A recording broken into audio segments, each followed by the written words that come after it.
Share, and today I am going to teach you how to make a beaded bracelet. When you're done with this, you will have enough skills to make all kinds of beaded jewelry. What you're going to need is some sort of a beading mat. This is basically like those fleece blankets you get from like the hospital. You don't need this. You can use a paper towel, a placemat, any kind of rectangle of fabric is going to work. You're going to need some tape, and you're going to tape your mat down. Trust me on this, because I have all too often just and all the beads that are on here go everywhere. So I like to just tape down the corners just to be safe. So then what we're gonna do is gather the rest of our tools. So our beads, so these are our seed beads. These are 11-0 seed beads. The 11-0 is the size. You can see compared to my thumb, they're very tiny. And then these are the super duos. You can see in here, you've got 2 holes in each of these. That is what they're meant by super duo. They're bigger than normal, and they've got 2 holes in them. So those are the beads we need. You can use any colors you want. In addition to these, you're going to need your beading needles, size 10. They're very, very thin. They're very bendy, which helps you. And they have a very, very tiny hole. You will need 2 of these needles for this project. It will make your life a lot easier than just using one. And then you're going to need Fireline. This is, it used to be a fishing product, but beaders have taken over it. It doesn't cut super easily, and it stays really secure, so it's a nice thread to use. It's a very, very thin. I've got 6-pound in the color Smoke. Generally, the darker the color, the more it'll disappear into your bracelet. So I don't really recommend clear or white unless you're working with only clear or only white beads. Okay. Then we're also going to need a clasp and a jump ring. Oops.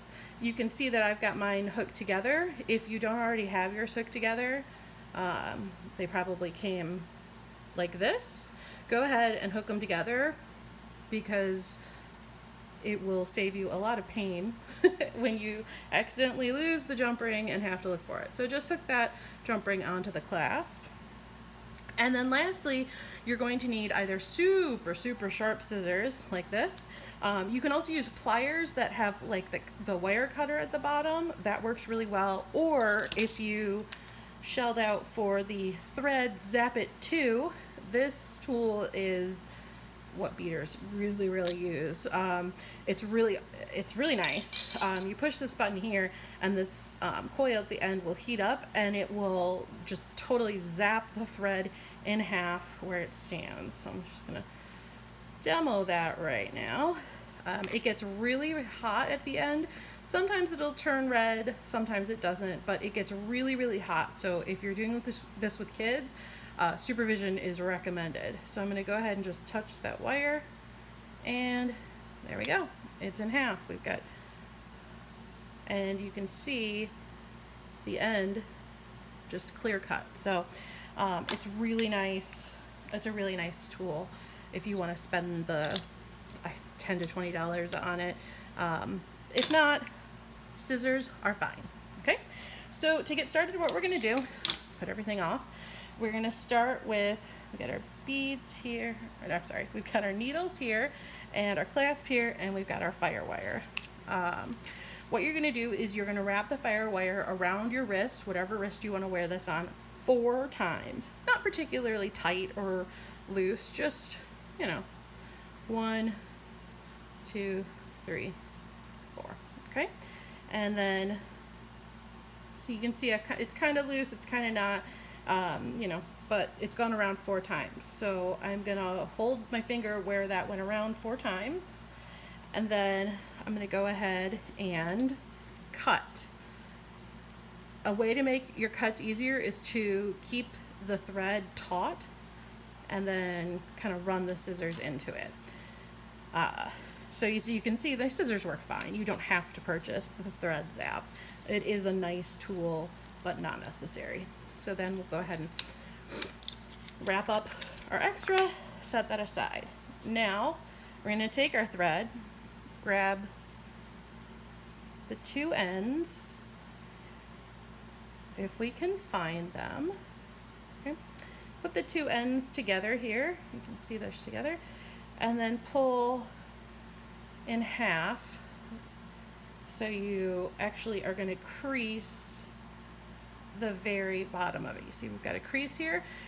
We're actually going to bead our bracelet like this with two threads. So it's very important that you have the same length at the ends. So then what we're going to do, we're going to take that clasp with the jump ring attached, but we're going to ignore the jump ring for now. And the little hole that's on the end of the clasp, we're going to put that through one of our thread ends. Doesn't matter which one. You're just going to put that through, and then it'll go to the end where you have that crease. That is where it's going to stay. That's all you need to do with that for now. Again, leaving the jump ring on here. It'll stay there until we're done stringing our beads. Then we'll deal with the jump ring. This just keeps us from losing it. So now on to the, what I like to call, hard part. It's not, I promise. You've got your two needles. What you're going to do is you're going to thread each needle on one end. The best way I found to do this is if you have a little bit of a nail, just run it on the end of this and kind of flatten that end, because it's hard to see, but this is a much longer thread hole than it is wide. Oops. And then you're just going to thread as best you can. If that doesn't work, which mine is not,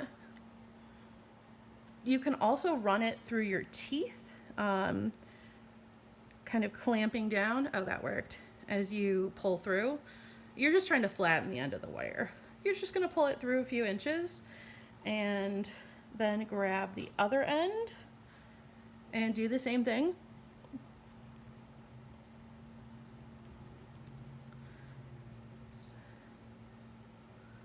And there we go. It's important that, again, the two ends are at the same point like that, and the needles should be the same distance down. And then what you're going to do is you're going to kind of pull / fold those ends. So you can kind of pull it so that they're the same. There you go. Then, so you've got your two needles. Whoops. You got your two needles on your thread and your clasp at the end. Now what you're going to do, you're going to take your seed beads and you're going to pour out maybe a dozen or so, not that many. A lot of them will want to come out at the same time, but keep in mind, the more you pour out, the more you could possibly lose if they go haywire. So I usually just operate with, maybe this is probably 2 dozen actually, but just a few at a time. And as you run out, add more. Okay, so then what we're going to do first is take one needle, doesn't matter which one, and you're going to pick up a bead. You're going to pull that bead down. You can see it's right here. Then you're going to take the other needle and go up through that bead as well, if you can see it, which of course I totally can. Okay, so you're going to have that. So basically both of these needles have gone through this bead, and then you're just going to push the bead all the way down to the bottom.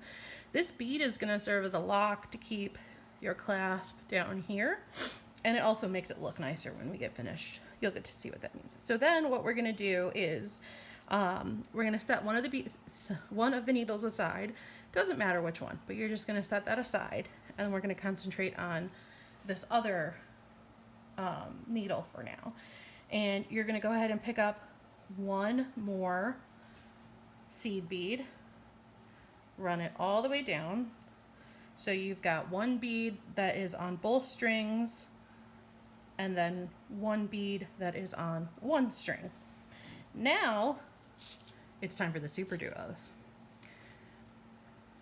I try to kind of keep my super duos and my seed beads separate, but if they get mixed up, it's okay.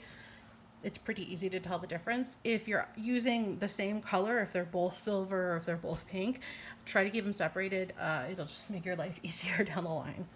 So now what you're gonna do with the super duos is you're just gonna pick up one just through one hole and run it down to the clasp. Then you're gonna pick up a seed bead again. Try to pick up seed bead again, okay? And you're gonna continue alternating super duo, seed bead, until it's the length to go around your wrist one time. It's gonna be about 45 to 55 beads, give or take, somewhere in there, depending on the size of your wrist. So another thing to keep in mind as you do this, test both sides of the super duo beads, because sometimes one of the holes might be closed and you won't realize that until you've beaded all of these, and then you have to go back and remove. So we're gonna just continue super duo, seed bead, super duo, seed bead.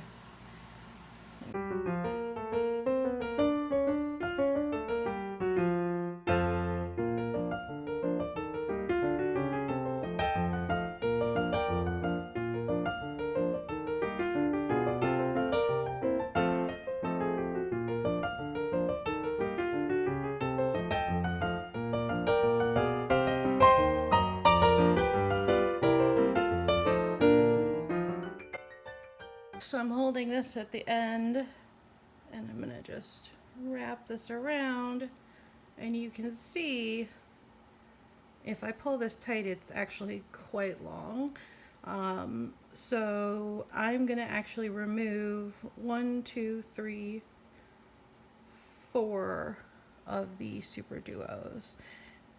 And you can see right here, I'm gonna leave this last silver one on, and then just simply push these beads off. Okay, so now that we've gotten one side done, we're gonna go back and do the other side. Take the needle you were just working with and actually run it through your cloth. That way, if you pick this up, you won't lose the beads off of that, because we're gonna be working with the other needle now. So you're not going to need your super duos, so you can take those and put them away. And you may have noticed earlier I set one to the side. This one of the holes wasn't quite open. It's hard to see here, but let's see if I can flip it over. You can kind of see on that hole, whoops, on the hole on the left, that wasn't open. So it was a good thing I was testing all the holes, because that would have been very difficult to deal with coming back through these other ones. So what we're gonna do now is basically repeat everything we did here, except instead of picking up super duos, we're just gonna go through the super duo hole. So starting here, we've got the bead that both of them went through. So then we're gonna pick up a seed bead, run that all the way through. Then I'm gonna go through the other hole on that first super duo, go all the way through. The key here is to be pretty gentle to start with. Once you've gone through a few, I'm picking up a seed bead here. Once you've gone through a few, you can be a little less gentle, but at first you're gonna wanna be pretty gentle. So seed bead, super duo, seed bead, we're gonna go through the other hole that doesn't have anything through it yet and pull that through. And it looks kind of silly, but then once you gently pull that taut, you can see how there's the bead that they both went through, 2 seed beads, a super duo, 2 seed beads, a super duo. You're going to repeat that pattern for the whole thing. So we're going to continue picking up a seed bead and then going through the super duo. You can kind of see why, because you can pick this up and mess with it. That's why this one is tamped down. Now that we've gotten several down here, it's holding its own. It's staying there, even though these have gone all the way up there. So I'm just going to move those back down a bit and then continue. Just pay attention that you're going through the right super duo, that you're not going over here when you need to be over here. And then we'll just keep going the entire length of the second side.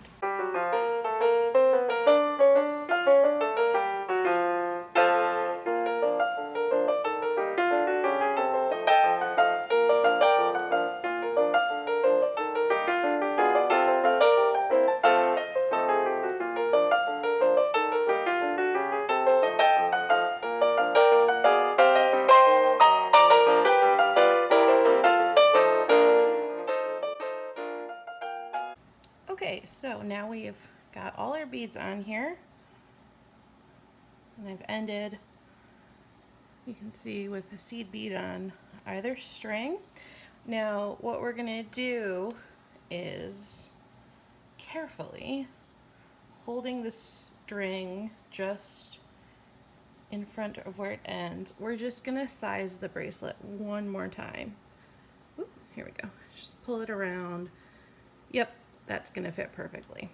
So now what we're going to do is, on one of the needles, again, doesn't matter which one, pick up one seed bead. You can see that.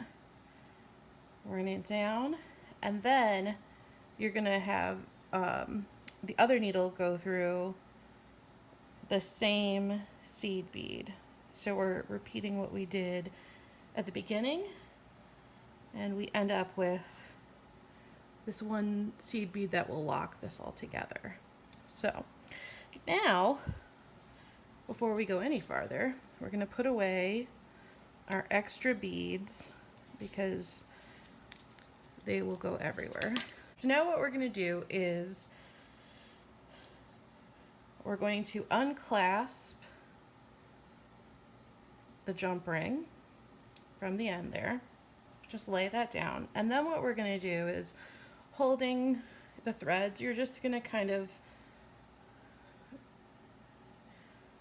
just move it around a bit so that the beads are fairly taut. You don't want them so taut that when they lie down, they kind of like go like this. You want it so that when it lays down, it just goes in a very straight, smooth line. You take your needles, you still got your 2 needles on the end, and you're going to take your jump ring and put it through one of the needles. It does not matter which one.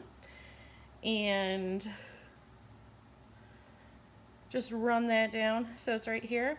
And then what you're going to do is, and again, we're still with the needles because we don't want to have to redo them. We're going to just tie a knot. So one needle over the other like that, just like you would tie like a normal knot. But then we're going to take one of the needles and go around again. I forget what this is called, but it's way more secure than just a single knot. So you've actually gone around twice here. And then you're going to very gently tighten that. Okay? So again, this isn't like super tight. I'm gonna pull it a bit just to tighten that up a bit.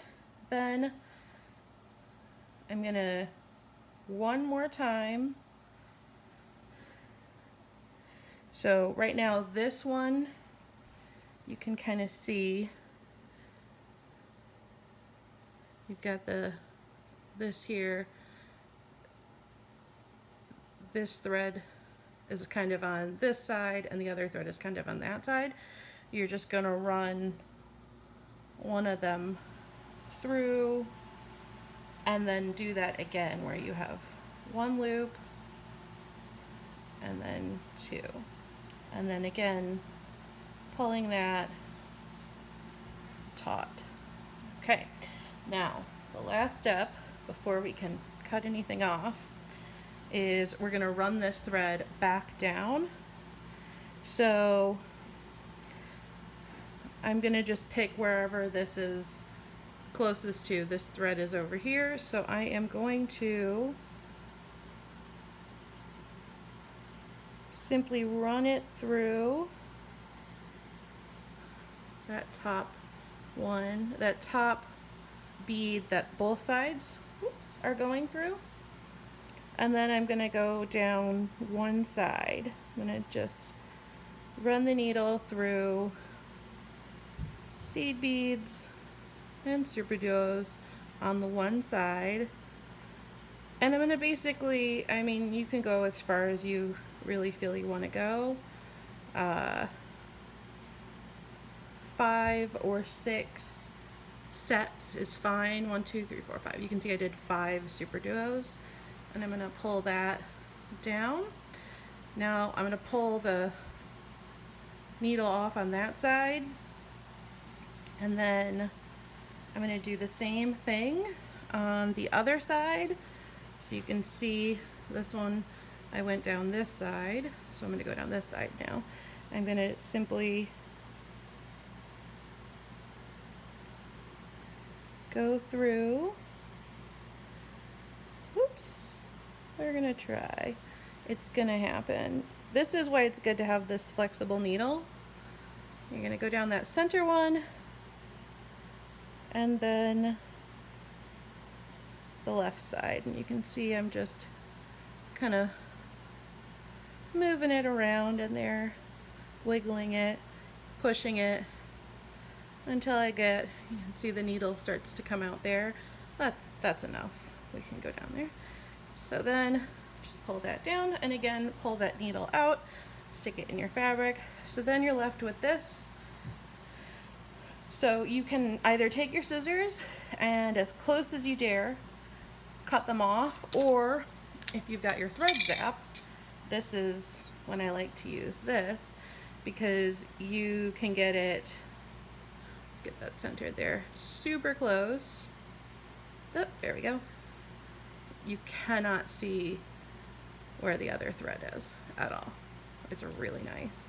So again, I'll do the same thing. See if I can do this better so that you can see it. Again, always good to hold the threads somewhat taut, and we're gonna just, there we go. And you're done. That's it. So simple as that. You're done.